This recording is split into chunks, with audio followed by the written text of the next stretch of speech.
ഈ താമരക്കണ്ണന്റെ സൗന്ദര്യം കണ്ടോ? ശിവ ശിവ ശിവ ശിവ.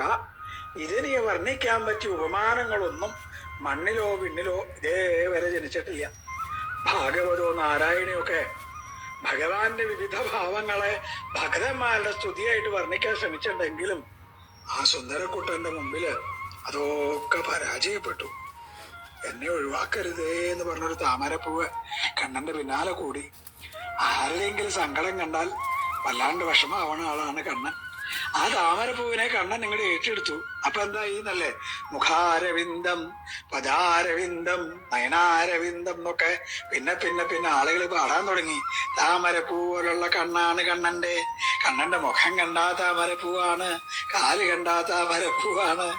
ആ കളിത്താമരെ ഭഗവാൻ കയ്യിൽ സൂക്ഷിച്ചു. ഭക്തന്മാർക്ക് ആ താമരപ്പൂവിൽ അമർന്ന് ദർശനം നൽകി.